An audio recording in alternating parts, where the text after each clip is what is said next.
Allô tout le monde, j'espère que vous allez bien. Moi ça va super bien comme d'habitude. Aujourd'hui je vais partager avec vous quelques auteurs que vous ne devez absolument pas manquer lors du Salon du Livre 2025 à Montréal.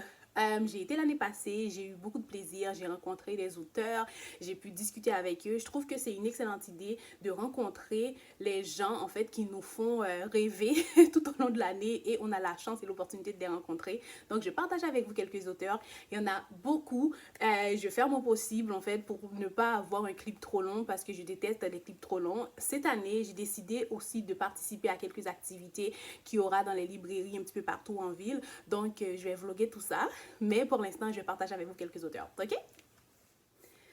Le premier à ne pas manquer, c'est Fabrice Ville. Fabrice Ville qui a sorti son premier roman, Bon garçon, compliment égaré, cette année.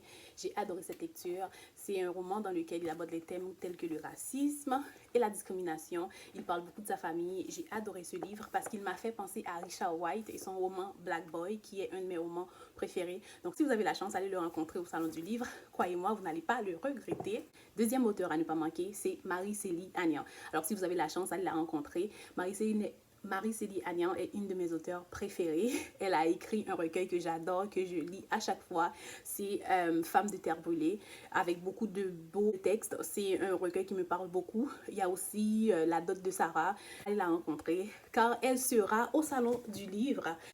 Je continue ma liste avec Marie-Denise Douillon. Marie-Denise Douillon a collaboré avec la Maison d'Haïti. Elle a créé Musique Kiddy et elle écrit une auteure jeunesse et dans ses livres, elle fait découvrir Haïti à travers ses personnages qui sont tellement attachants. Donc si vous avez la chance, ne manquez pas Marie-Denise Douillon. D'ailleurs, j'ai quelques livres d'elle, c'est juste que je ne les ai pas autour de moi présentement, mais ne la manquez pas. Il y a aussi Karine Barthélemy. Karine qui vient tout juste de sortir son nouveau livre pour enfants, littérature jeunesse. Chloé est un nouveau personnage que j'ai vraiment hâte de découvrir. Karine a écrit la série Mais Magique que j'ai adoré d'ailleurs. Donc elle sera au Salon du Livre. Pour finir, Gabriela Kinte et son livre Grand Émoi, l'été de mes 11 ans. Et Gabriela est la propriétaire de la librairie Racine, librairie que j'adore, librairie qui se spécialise beaucoup dans les livres afro. Donc c'est ça. Allez visiter le salon. En fait, il y en a tellement.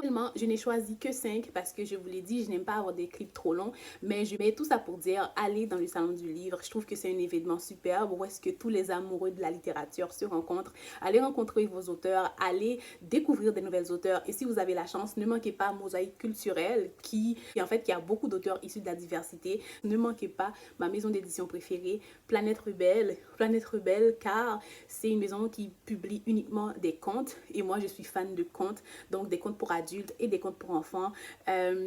Si vous avez la chance, achetez un livre de Jojo Turenne, achetez aussi un livre de Franck Sylvestre ce sont des conteurs que j'adore. Profitez, alors je vous dis bye, profitez du salon et cette année je vous souhaite de passer un excellent salon, un excellent moment en famille et en plus cette année c'est gratuit pour les jeunes et donc bye et à la prochaine.